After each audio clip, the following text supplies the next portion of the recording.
You know what I mean? I might have feelings for you, I might love you, but for the same reason why you condemned me and rejected me like everybody else in the world, all of a sudden we're on the same side because you want to come back in. Well, maybe I don't want to do it with you, and it doesn't have to be for religious reasons. And you gotta like respect that wear and tear that you put in that relationship in doing so. Like that is traumatic. For you to be with a person, whether it be a short period of time and you really fit in them, a long period of time you're in love with them, for them up and say, I think you and your lifestyle pretty much is what it is. You and your lifestyle is wrong, and I think I need to do better than this. So you put me in this position to where I have to watch you leave, and that's traumatic enough. And then you put me in another position to where I need to trust you enough to let you come back. It's weird because it's like, with a situation like that, you're presented with the same battles and stuff that you have to deal with outside of your doors has been brought into your home. Yeah, the same rejection, the same oppression. It's very personal. It's extremely personal now. This is not an external, this is an internal thing. Oh yeah. And it comes with matters of the heart. And there's nothing more demeaning than that. Yeah. You know what I'm saying?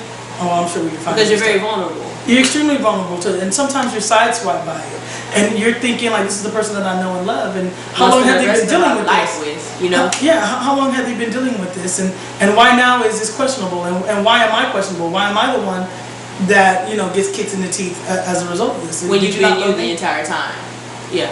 I'm not changing this whole thing. Yeah. The same reason why you love me is now you're telling me the same reason why you're leaving me. Yeah. Totally understand that. I don't get it. I really don't get it.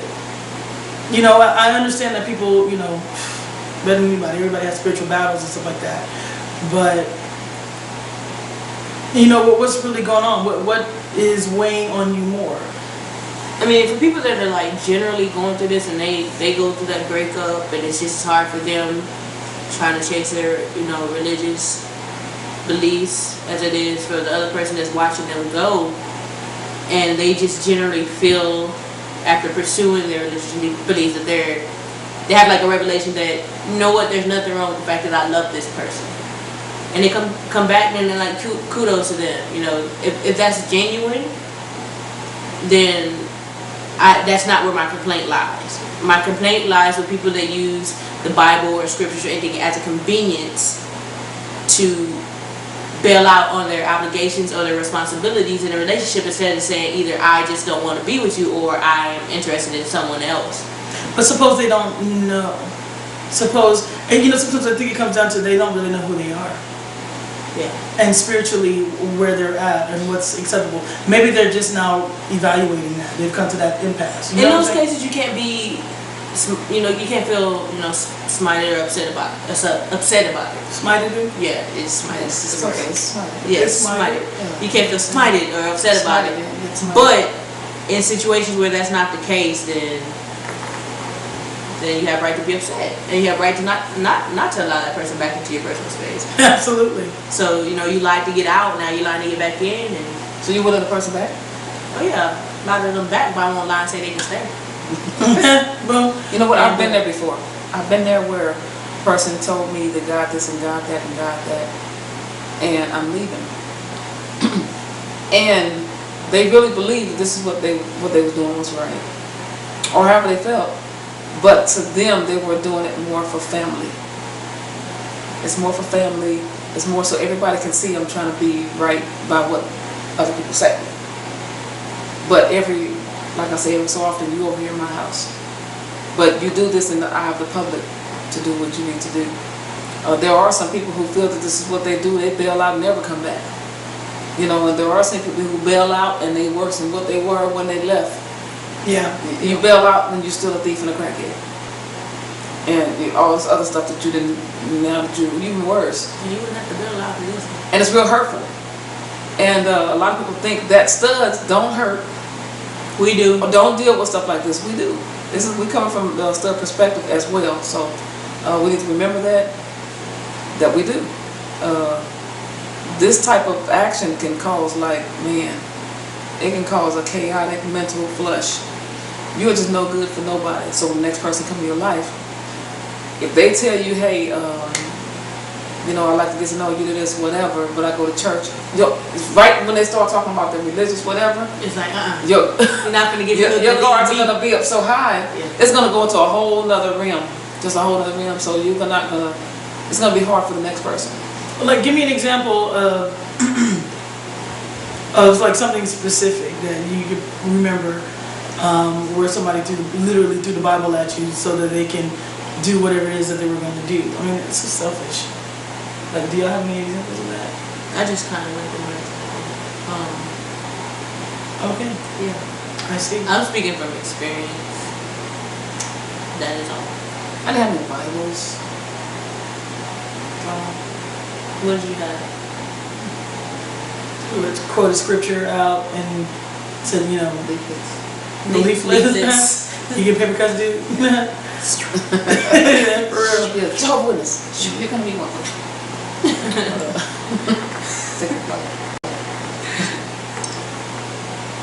I mean, sometimes it could be that guilt trip. It could be family pressure. It could be, you know, I call them the religious and sanctified. Like, you know, it's not about the spiritual connection. It's about the tradition of the religion. You know what I'm saying? The way things look and appear. You know, the ones that, you know, got the, you know, that leads do their thing. Leads to a lot of hypocritical behavior. Yeah, you know, it's just a major contradiction between the life that they are representing and what they're really living. And you know, we've all come across those stragglers.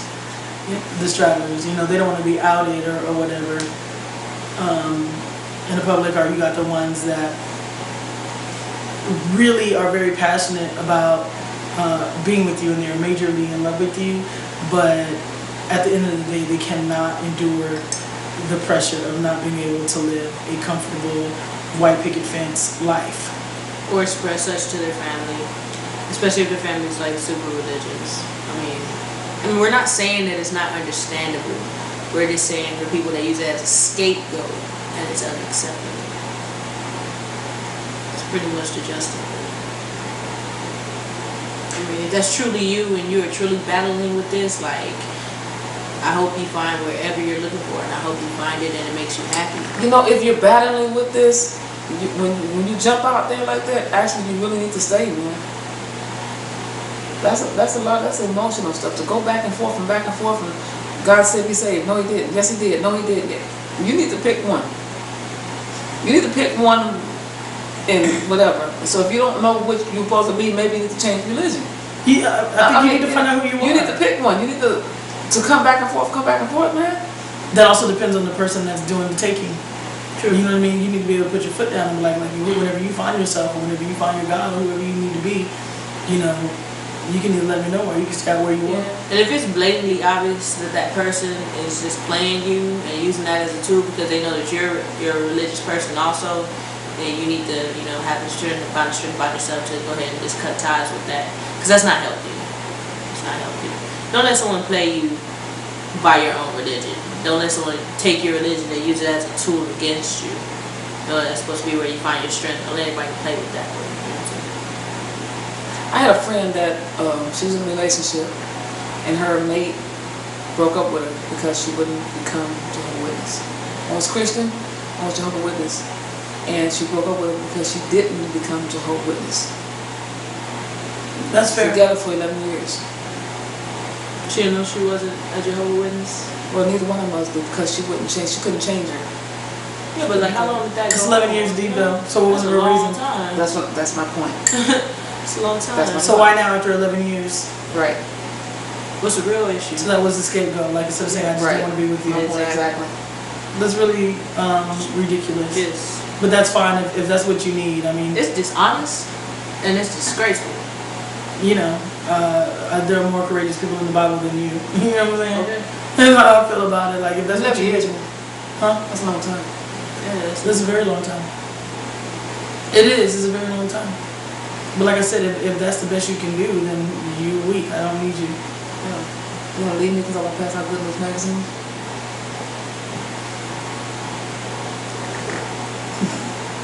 I hate you, man. You do? In a very godly love kind of way.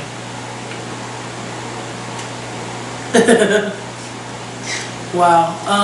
And boom. I don't even know what to say. I don't think there's anything to say.